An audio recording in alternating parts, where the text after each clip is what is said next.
Hi, I'm Lapo Beccherini, and you're listening to the Functional Tennis Podcast. Welcome to the video episode of the Functional Tennis Podcast. I'm Fabio Molla, your host, and today I speak to Lapo Beccherini.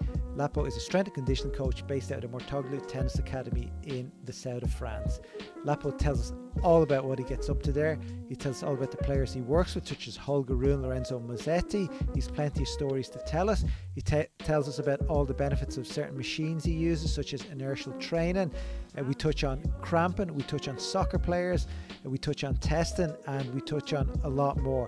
It's definitely a great episode. I really enjoyed it. We've spoken to other great fitness coaches and strength and conditioning coaches before, and you can head over to functionaltennis.com/podcast where we have a list of them. And yeah, I hope you enjoyed the episode. If you really like it, please share it with your fellow tennis enthusiasts. But we're going to get straight into it with Lapo. Here we go. Hi Lapo, welcome to the Functional Tennis Podcast. How are you? Hey Fabio, how you doing? Very good, perfect. Thanks first. Thank you for having me. And yeah, all good. And yeah, happy to be here with you here. Great. Well, I know I say this a lot, but I'm excited to have you on. I really am, because we've communicated a lot over the past few years. You put up a lot of great videos. You work with some great players, and you send me some videos as well. So thank you very much. And so let's kick it off with, tell us a bit about you, maybe how you got into the strength and conditioning world, your background, and then we'll touch on where you're working now and the players you're working with. Yeah, for sure. So look, basically I started in 2010, so we're talking about 12 years ago. I started to work strength conditioning in Spain, in Levante. Was actually like club from Valencia, the first club of the city of Valencia. And then I spent a few years in Spain.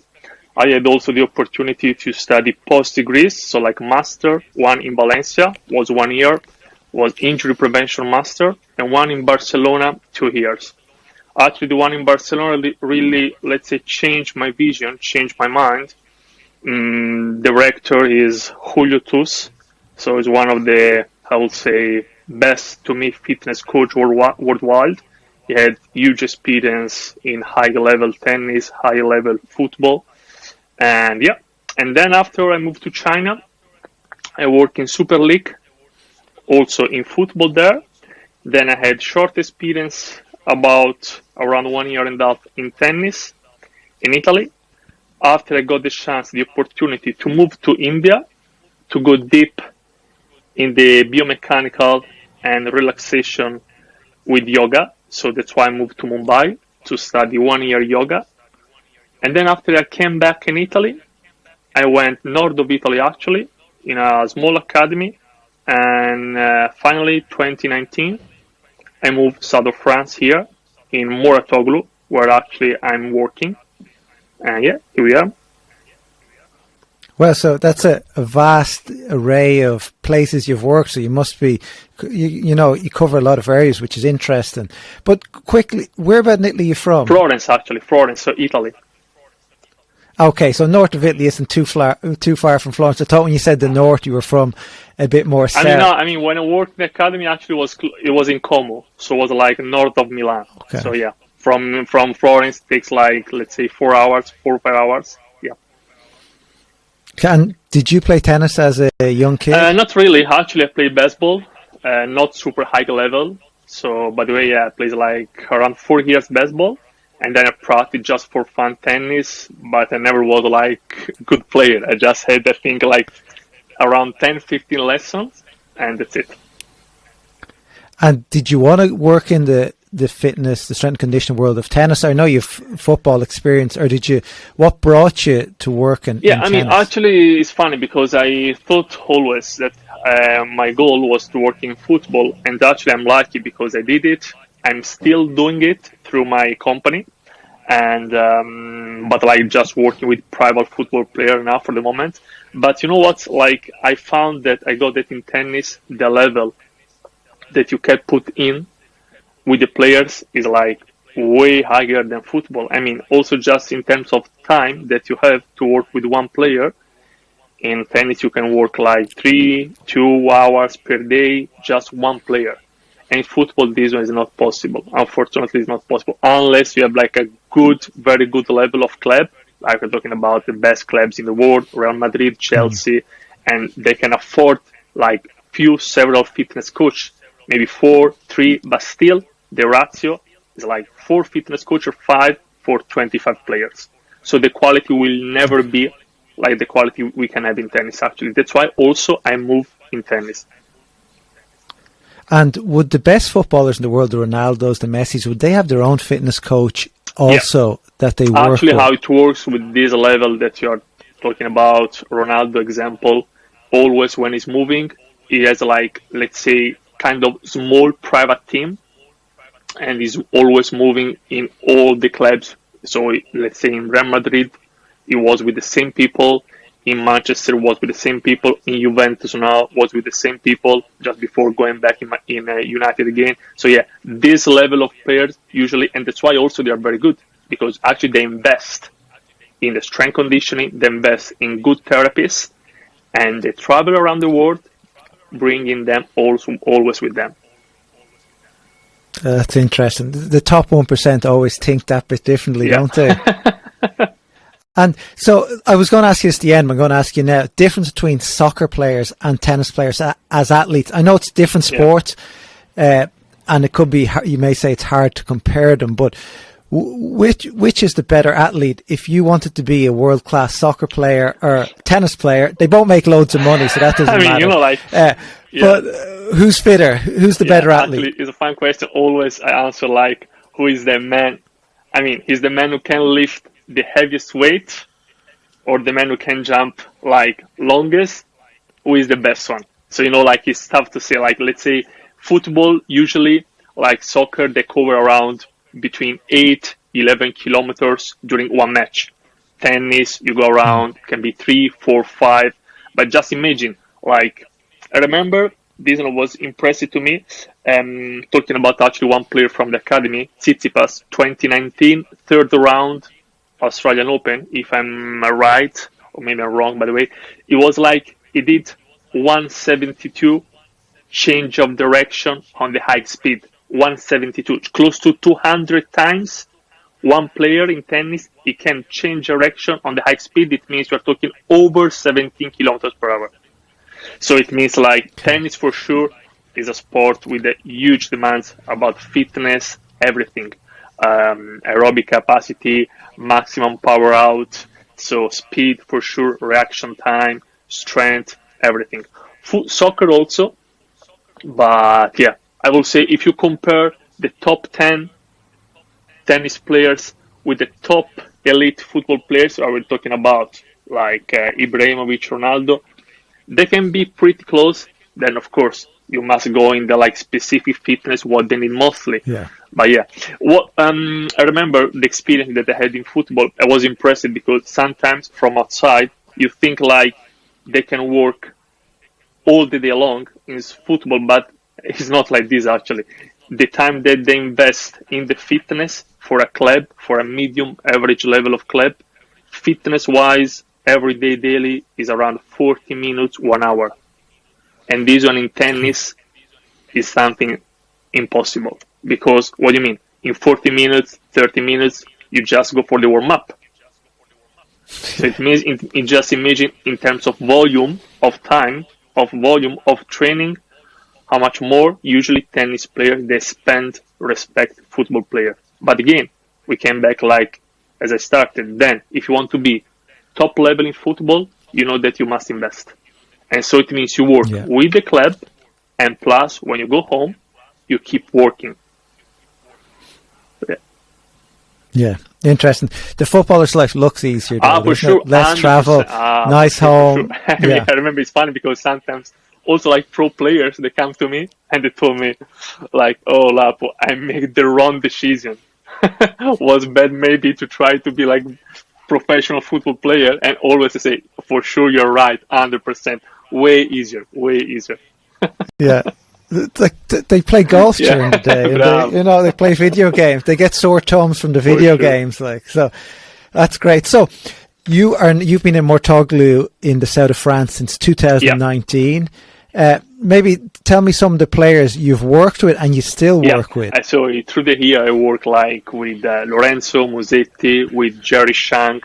Also, like both of them actually, it's funny because they were number 1 juniors in the world. Also Olga Rune, who I met the first time, he was like, I get 13 or 12. I remember was Tennis Europe Grade 2 in Messina. And then it's funny because I found him again in Mouratoglou. So actually, right now, I'm still working with him, Olger. I'm still working with Alexei Poperin. And yeah, I was working until a few weeks ago just for the yoga, for the prevention with Jeremy Chardy, who just now got under like surgery. So he won't be able to play for the next few months. I will come back next year. And then several junior players like Cramping, Robin Montgomery, Lennon Jones, Mark Lyall is not junior anymore, but still is like pretty young, and a few more. Yeah. Okay, great. So yeah, you're working with some of the best players in the world at those ages. They're definitely the best. Actually, this one it's why I must to say like thank you to like Patrick to the direction, the trust in me, that allow me to work actually with, I would say, part of the best player that we have right now, and also in the recent past. And yeah, but always it's good exchange because as I say, I can learn from them and they can learn from me. So like when you try to build good relationship, like human being, like good professional, it's like amazing. Well, what have you learned from, let's say, Holger or Tsitsipas? I would say, like, look, from them, I had the chance to work, like, sometimes just for the breathing, like, example, to try to work more on the mental aspect. And you learn also a lot about how you should approach them, because everyone is different. So let's say in the tough situation, in tough moment, when we go, like, for good fitness, especially in pre-season, you understand a lot of time, because, I mean, it's a lot about how you communicate with them, how you talk with players. And not everyone is the same. So also like how you can be around them during the matches, before the matches, after the match.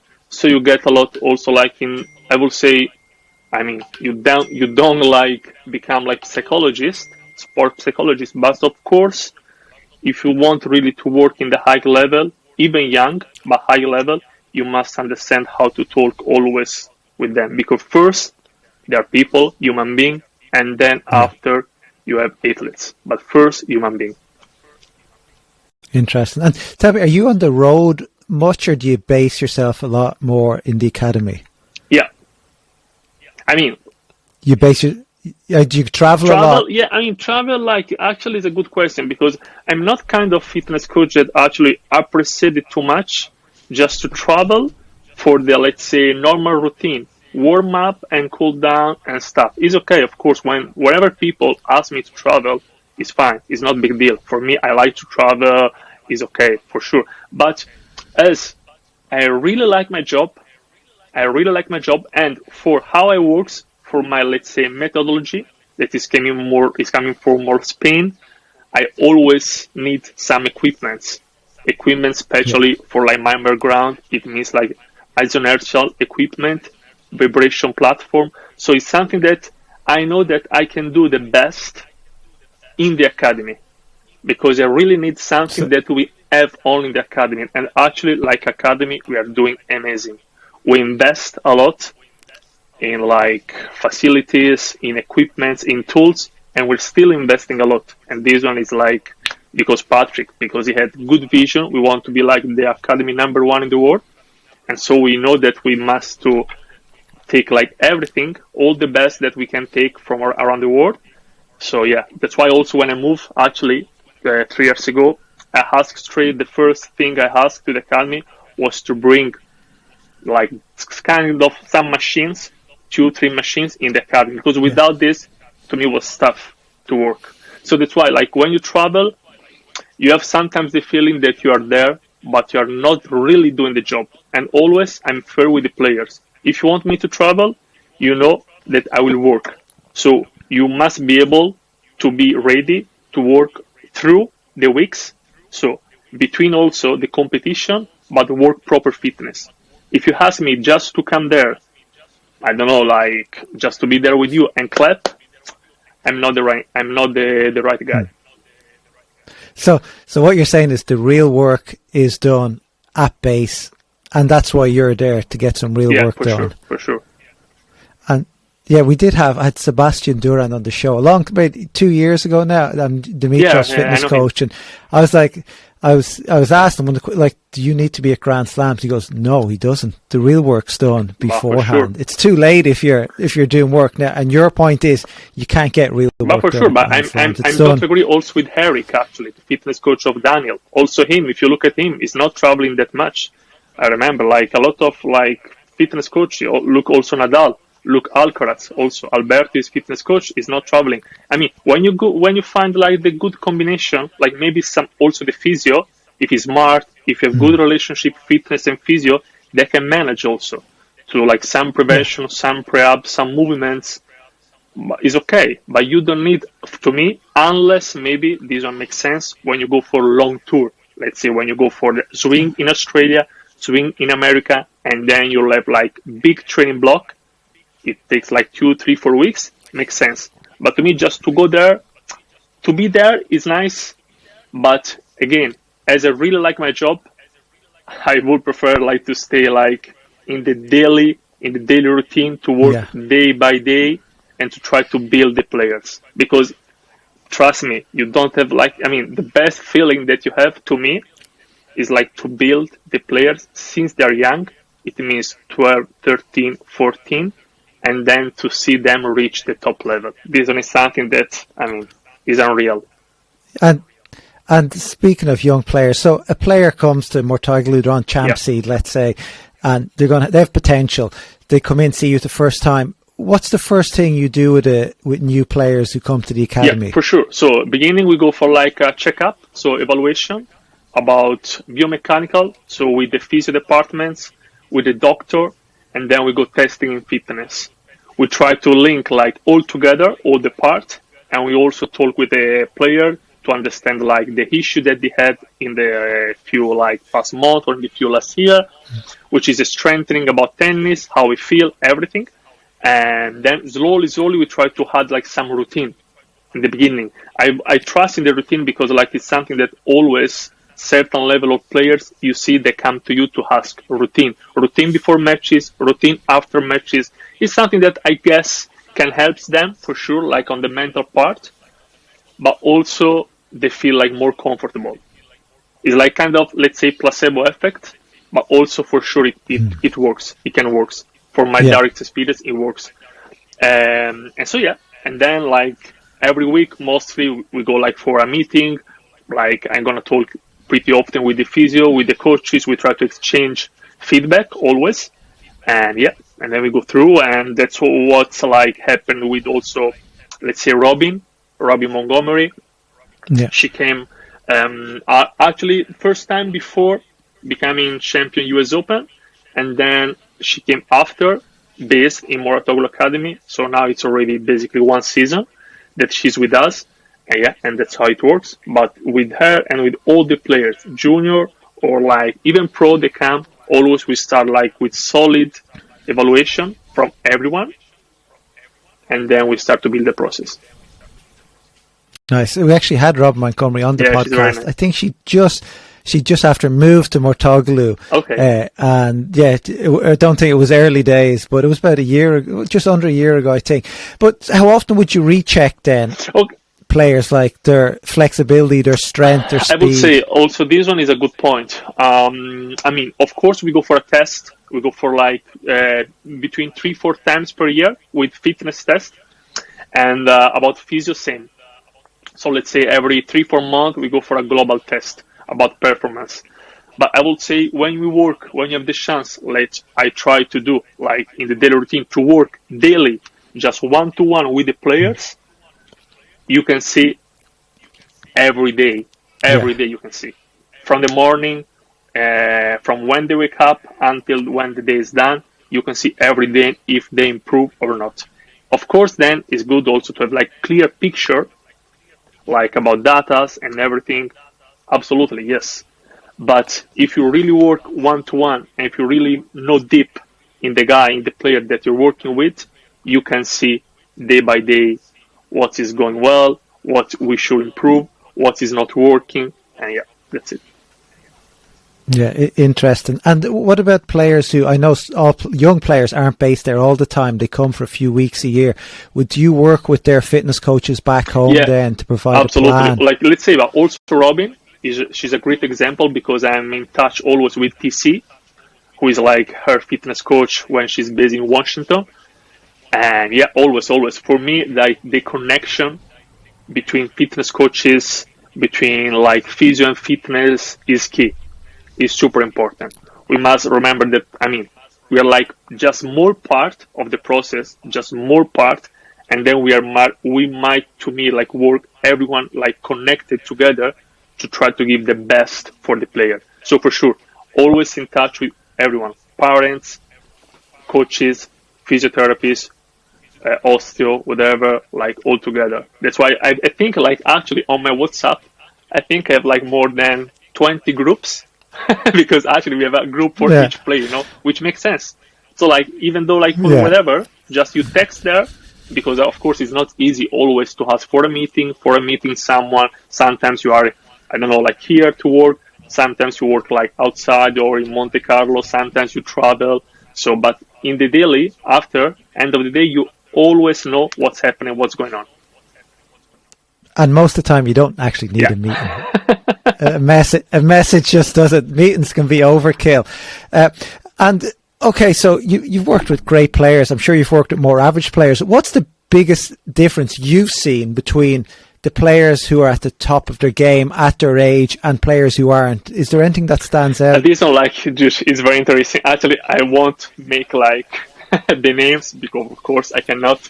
But like, just a few months ago, we tested like some of the players that I told you, and it was funny because like top player you compare with like lower ranked, way lower ranked, and what came out, the lower ranked player has best fitness about testing than the higher ranked. So this is what does it mean for me. Wow. Always I say one thing when people ask me about fitness, how is important fitness in tennis? For sure is important. But to me, with fitness, you cannot think to win tournaments for fitness. You can win one match through the week, or some master or slam through the 2 weeks. You can win one match maybe. But in the end of the day, as look, was perfect for me what Nadal just said after French Open. He arrived with, I think, one of the worst level of fitness ever. It couldn't work almost. And he made it. And what he say? I didn't win because of my fitness. Because I think I never felt so bad in the last like 10 years. But in the end of the day, we're talking about tennis. So tennis, if you're good on tennis, if you're good like mental, so good behavior, good attitude, then way easier to make it. Again, fitness for sure helps you. Always, if you take like the top 10 players who you think he has not like good level of fitness. These guys are like machines, everyone. But it's not something that makes you win in the long terms during the week, through the week. So again, you can see sometimes like players, to me, they focus even too much junior in the fitness because they think they will win tournaments. And actually is happening, is funny because of course when they're young, you see like people, guys, 12, 13 years old, they looks like 18. So there is this huge gap that of course helps you a lot. But then when everyone is start to become like pro, it turns in pro, so it means you turn like 18, 19, 20. This one is tough. You cannot think, to me, to win anymore at a certain level just because the fitness. So it's something that always you must, to me, to pay attention as fitness coach, to let them understand priority. They are tennis players, they're not track and field athletes, which is also huge biomechanical and technical part in track and field. But like tennis players, so we're talking about tennis, that all the fitness must be in relation to the tennis. So that's what, to me, it means really the word of functional. Is like maybe overused terms, but to work functional strength conditioning, it means really to work just for the sport that you're practicing. Yeah, look, that makes total sense. And it's a bit like, are you saying like, so let's say running, you do a 5 kilometer test and it takes them 5 minutes. There's no advantage to them being any quicker than that. We're maybe Mr. I don't know, or Mrs. 1000 the world can do it in 4:20, but there's no real advantage apart from putting stress on your body. I mean, like, that is amazing. Like, as you can see, like some players, like I remember, like Jess Green with Murray, he did like amazing job. I remember the guy was like Murray when he was number one in the world. He was physically, of course, a machine, but again, it's not because his level of fitness that the guy, I think, my idea, then maybe someone is not agree with me, but you will never get like this level top 10 just because of fitness. Again, it helps because at one point to be there, you need body. You need like a good body. You need like to be healthy. You need like to be like fit. Otherwise, you will never get there. So it makes me laugh when people say, but the guy's like 30 in the world is not fit. I think by becoming 30 in the world or 20 in the world, you just have that. That's part of it. Does that make sense? You have to have that. You don't become 10 in the world without being a beast. Absolutely. And that's come over. I think it's the other thing, the compound of training. So training year on year. A lot of people like me would train from, you start in January, you finish in December, and you sort of reset and go again. So you never really compound. But professional athletes, be it soccer players, they've 20 years of compounding fitness built on top of one another. And that's why I think they're different. It's a long-term process. And like you're talking about football is amazing to me, like how the best players actually, they never get off. It means like they just finish the season and they start straight pre-season. As I told you, private. And this one is why some of the top players, they reach this level. And also in tennis, the best one, I remember Dimitrov, or like even though other players, they just finish the season, but they're still moving. They're still moving the body. They're not people like they are lazy. They go, no, I just stay in the couch, in the bed all the day, because they know that actually the body is like a machine. And so you must keep moving the body every time, even though maybe changing something, maybe go for a run, for a swimming. And this one, as you say, is a long-term process. Is what makes them, some players, like to reach the top level. Yeah, the mindset they have is incredible. So you talked about machines earlier, and we put up a video. I know you've sent me videos. Sorry, I've seen videos online of Holger using the inertia machine. There's one from Alcaraz last week using the inertia machine. And tell me, what are the advantages of this machine? I don't know much about them, so just interesting to hear because I know you're a big advocate of them. Basically, okay, so everything starts, let's say, about inertia, like in the like more than 100 years ago. The NASA in America, they start to do like some research for like people that were like going in the space to try to keep them moving and healthy about the volume of the muscle.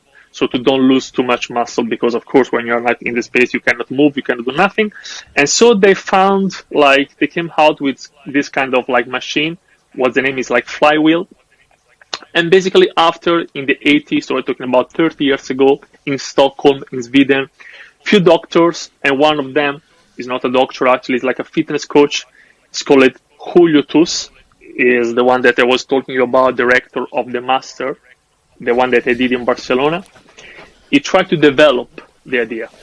And basically what came out, like that with this kind of training, is inertial training, you can get like a lot of benefits. Basically, training like inertia is like you use like the force generate from the concentric. So basically, let's say biceps curl, when you go with the hand close to the shoulder is the concentric action.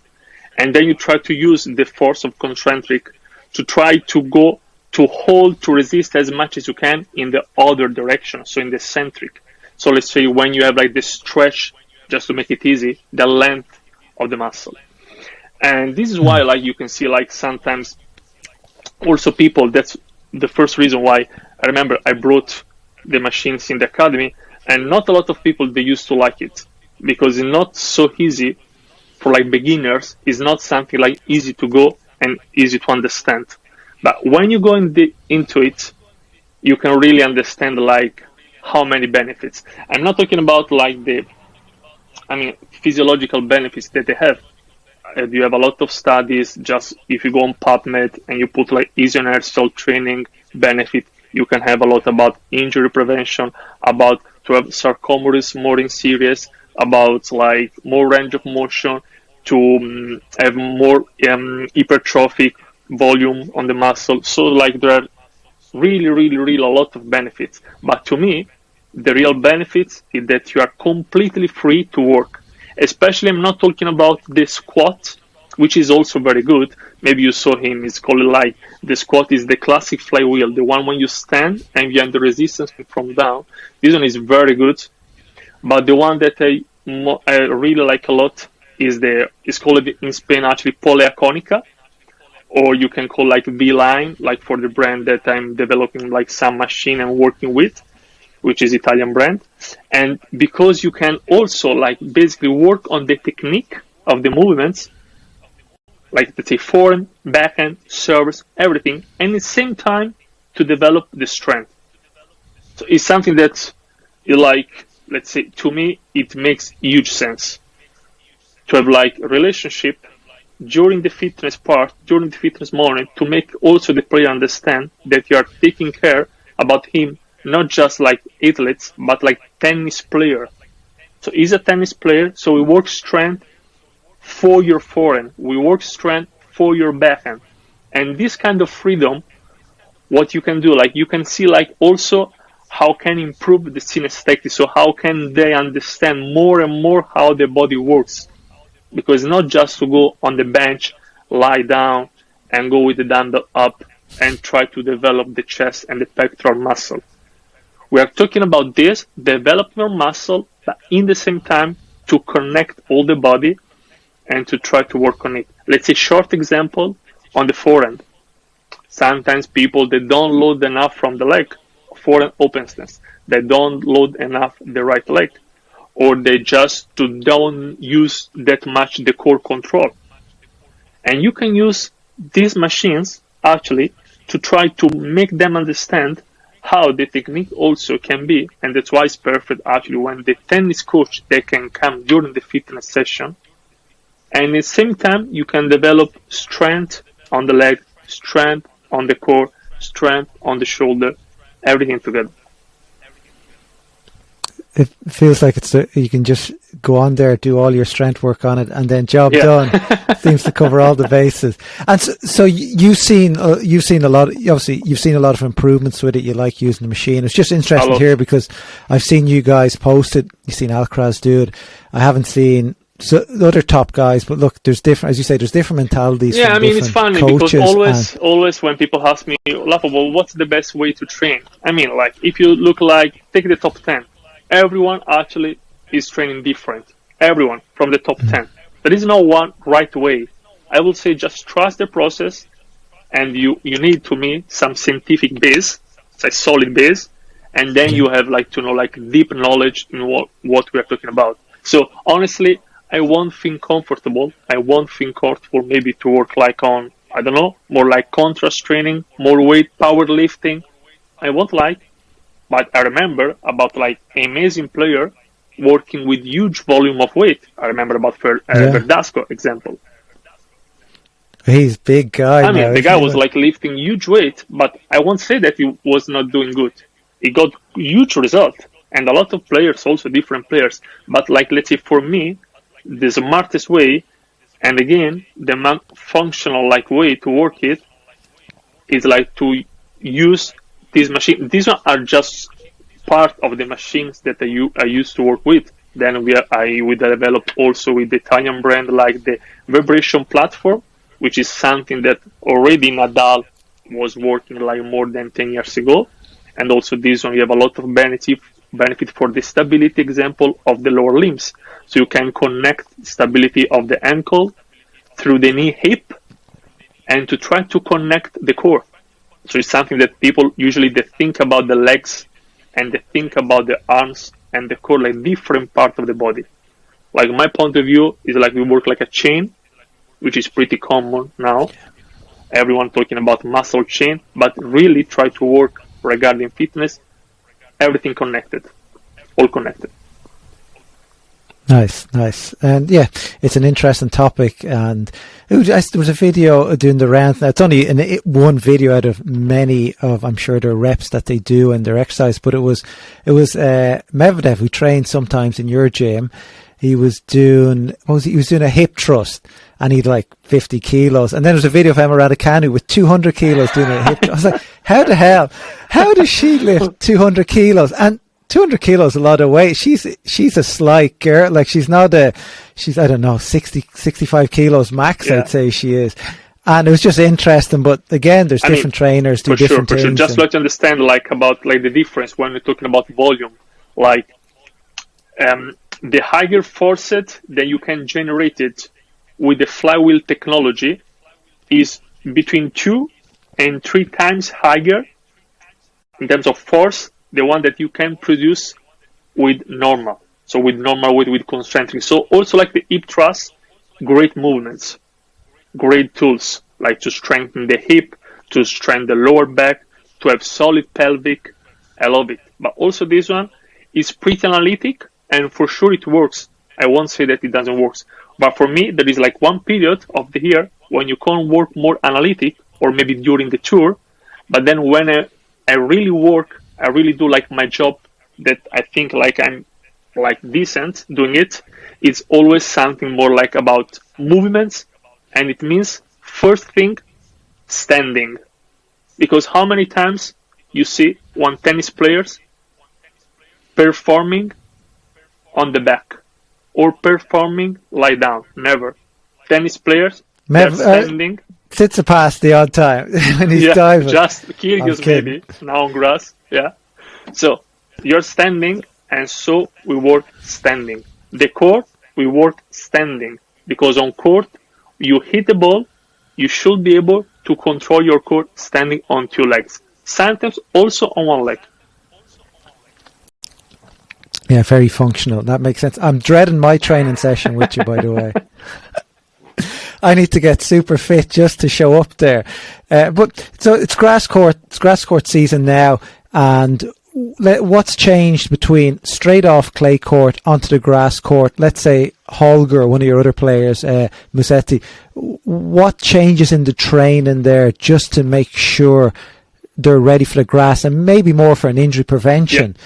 What exactly changes? For sure. Grass, clay actually does have also a slight element. Is let's say, is not as prolonged as long as it's going on clay, and mostly important is not so so safe, because as you see when you slide, pretty often you can overslide, and people, not often, but I will say almost during one match, one time or more time, they're slipping and they can overstretch. Actually, is what just happened to Lorenzo.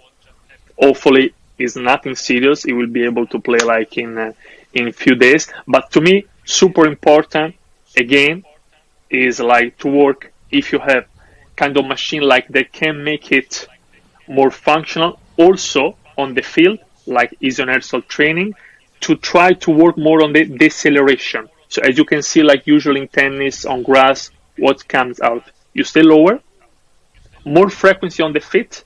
You don't go for super wide stance, and you try just to keep the balance as much as you can. So for sure, bending more the knees, what's coming? More strengthening on the patellar tendon. So I remember was Australian Open, one of the last Australian Open. I remember Nadal doing the protocol 5-45. It means one great exercise to strengthen the patellar tendon is 45 seconds wall squat. So just squat to the wall, holding 90 degrees, and 20 seconds off. 4 or 5 times. This is a simple example about something that always, when start the grass season, I ask to the players that I work with to do. Even better, it will be using the Russian belt. What is called in Spain, cinturón ruso, is kind of belt that you put around the knees, and you can go really down doing a proper squat. So this one is already something that's pretty easy to do. It takes I would say between 7-8 minutes, but to watch out, strengthening always patellar tendon. Also, what's important, immobility. Immobility, as you spend way more time in the squatting position. So try to avoid like pain on the groin part, more hip mobility, more eccentric strengthening on the adductor, short and long adductor, and as I told you, footwork. A lot of footwork with mini steps, I would say, very short steps, but great intensity. And some deceleration. Deceleration a lot, always. Like, pull the brakes.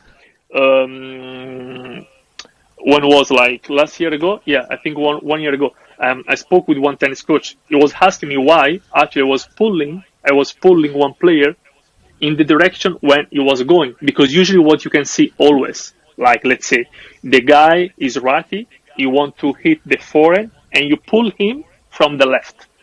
Is exactly what we don't need.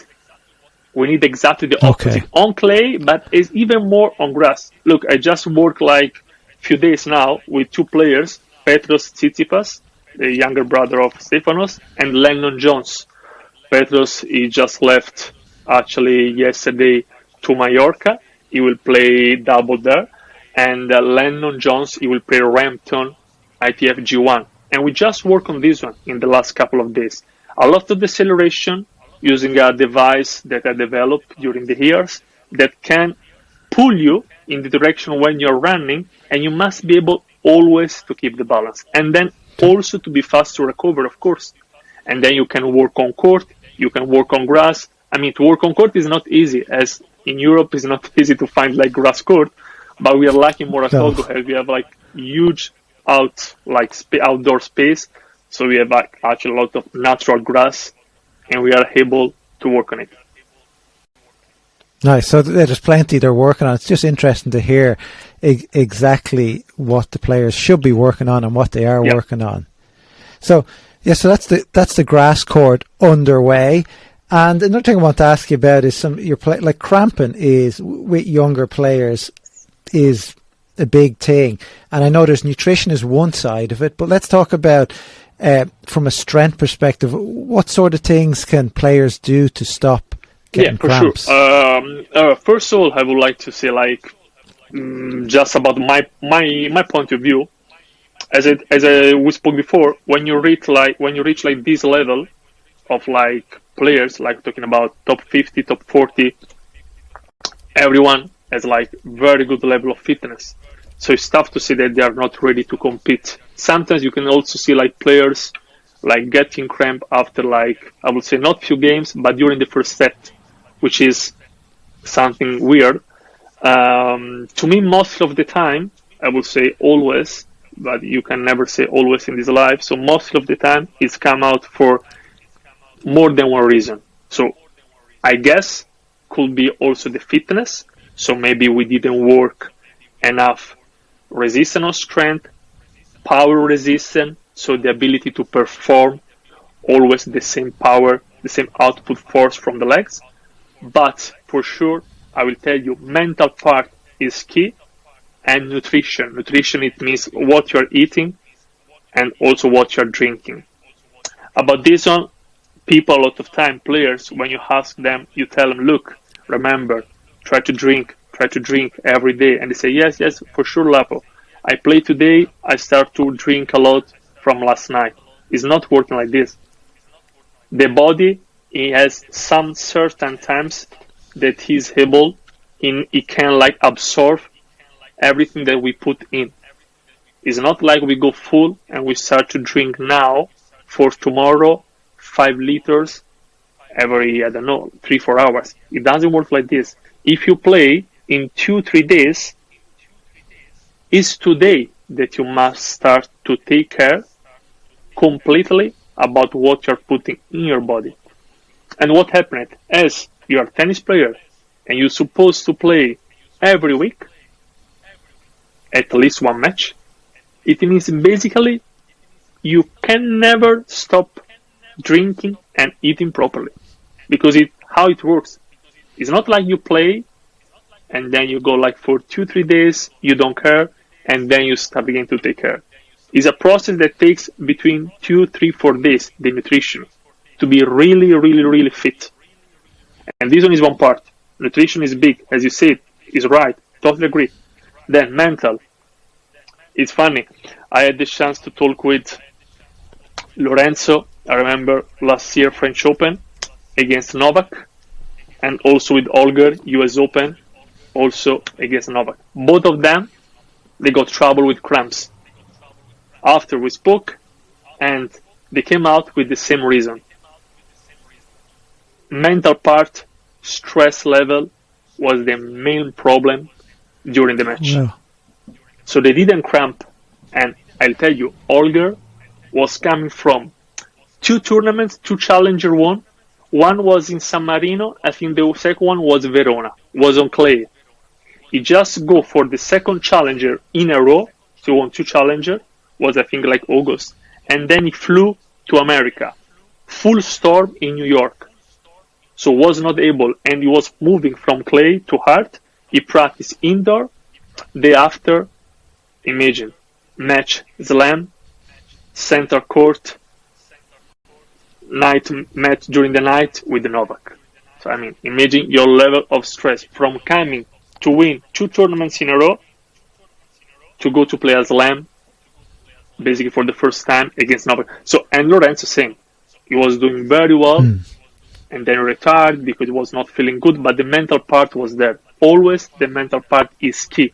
About strength conditioning, again, I tell you, if you're talking about people, players, out of like, let's say, not even 100, because also to me, like player like 90, 100 is really good physically.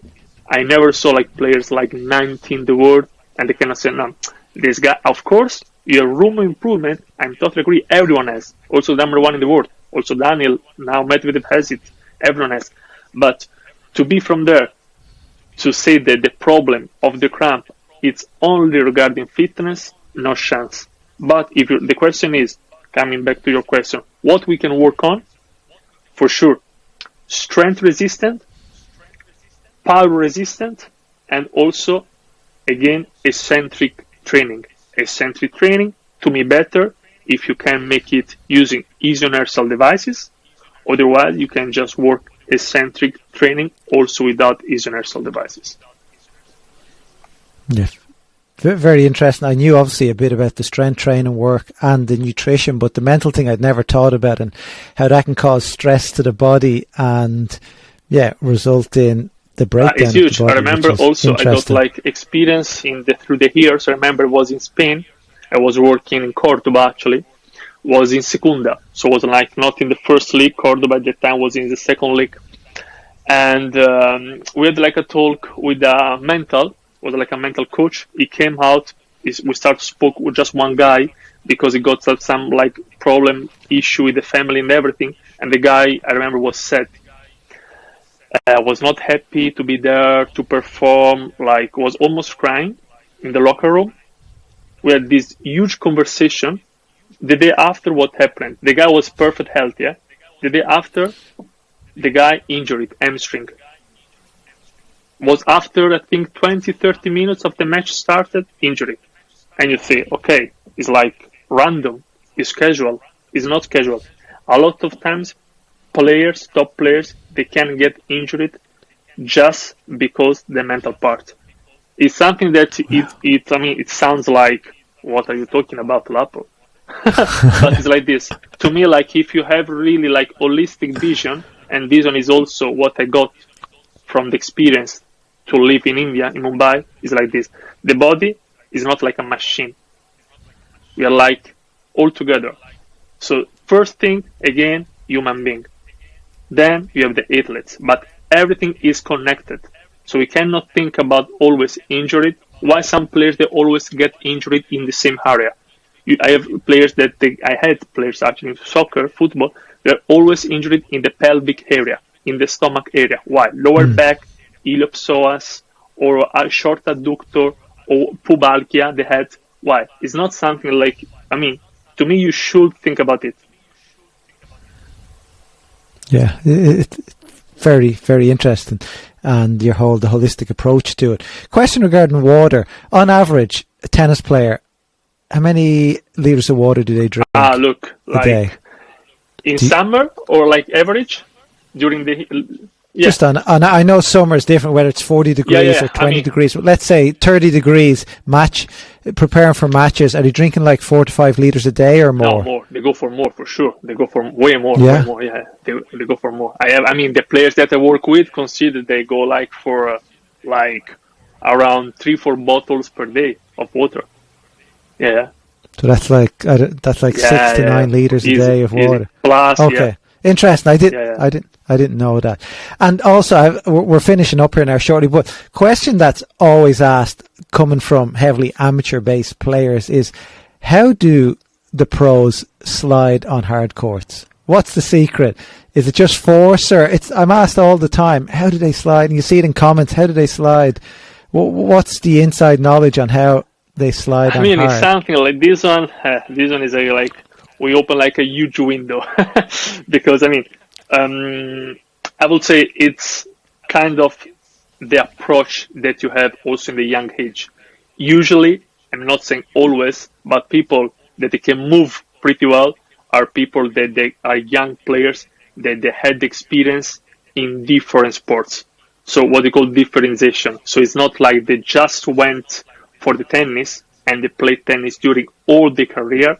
Or maybe they play soccer, or maybe they did dance, or they play basketball, or they play different sport, and they could develop more base in terms of movement, in terms of coordination, and for sure this one, it will help also when you reach top level.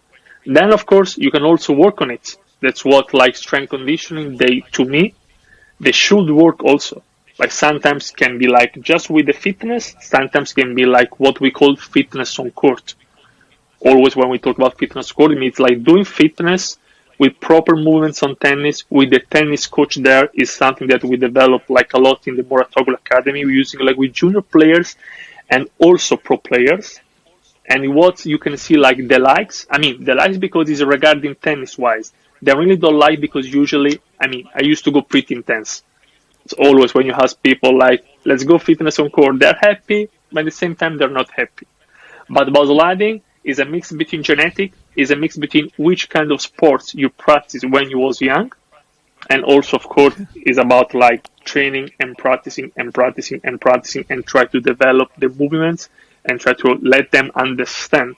Also, this one is a lot about synesthetic, so to know about how your body works, how your body reacts, to make understand the players how they should move on court. Yeah, it's interesting because you try it the odd time and it's you're going to tumble over. Yeah, but you need a lot of force and commitment. Look, it's funny because I had just example. It's not a big secret. Before French Open, I was working with Olga, Central Court. I was working with one device we have. It's called as Fusion Sport. The brand is Fusion Sport. Then Unveiled, which is another brand from Australia, which is very good because Unveiled is a device that you can evaluate the strengthening of the groin and on the hamstring. Basically, they bought the Fusion Sport. So basically, I did this session with this fitness session actually with Olga on Central Court on clay just before French Open. And what I saw, he moves very well on both sides, right? So he can slide. Backhand, open stance, he can slide. Forehand, open stance, close stance, whatever. But you will say from outside, look, the best way to go to the backhand, for sure, is to hit in the open stance and then to recover. But what I saw from the datas, from all the datas after the session, that actually is faster him moving on the backhand in close stance and then recover to the forehand, then sliding in the open stance on the forehand and recover to the backhand. And it's something that if you think about, you mean it's not possible because of course you need more time to slide with the right foot when you go backhand, close stance, and then to put the left foot and then to cross over, you need more time. But exactly is what I was talking to you before. If you really know the guy, if you really know the player, it's something that I will never change because there is no reason. Another fitness coach, he will come and will say, look, Lapo, you should teach him to slide better on the open stance backhand. But why? Is what we need is the time that he needs to move his body from the left and recover to the right. If he's doing better on this, we keep on this. And this one, it's real working for each people, for each player to try to make the best for them. Of course, you can have a vision, but then you must adjust in terms of each player and how is he strengthening, how he's moving and everything. So yeah, it's like just a little example that make you understand like how deep every, to me, fitness coach and tennis coach, they should go with the players that they work with. Yeah, it's really interesting. It's just, yeah, you can go so deep. You need all day with these players, and an hour a week won't get you this. But last question: who's going to win Wimbledon, men and ladies? Call it. Let me know. So Kyrgios. Come on, be serious here. Come on, serious. Wrong answers only. Okay, no. Okay. So serious. Let's say. Something like it's not easy. I think like Swiatek was injured, but I think she will play Wimbledon, right? I saw like Swiatek. Yeah, I don't. I saw her with a racket today. Oh, sorry, I saw an ASICS thing. It wasn't with. I'm not sure. By the way, if she will play, there. I will say Swiatek. And in men, I will say Matteo Berrettini. That would be great to see, wouldn't it? I mean, after Italian Grand Slam champion. After last year, actually, he deserved it. He's doing well. Also now in Queens, he's doing very well. I like him. He's a very good guy. He's returned well after injury, hasn't he? He's doing amazing. He's also like a very, very, very, very good team. Ramon, the osteopath from Spain, the fitness coach, everyone, Vincenzo, the coach, like amazing people around him. He's an amazing guy. I had the chance to talk with him, like when he went, like for the UTS tournament in Mouratoglou. We host him. Oh yeah, super smart, intelligent. Like, look, as we say in Italy, he's like the perfect tennis player.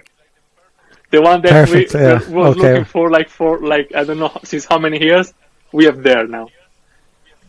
Yeah, well, hopefully, let's hope that. But Lapo, thank you very much. Really enjoyed that chat. And I said, I hope to get down someday for a fitness test. Sure. I'm still waiting for you. So please come. One day. Okay. Perfect. Thank you for having me. And yeah, thanks, Fabio.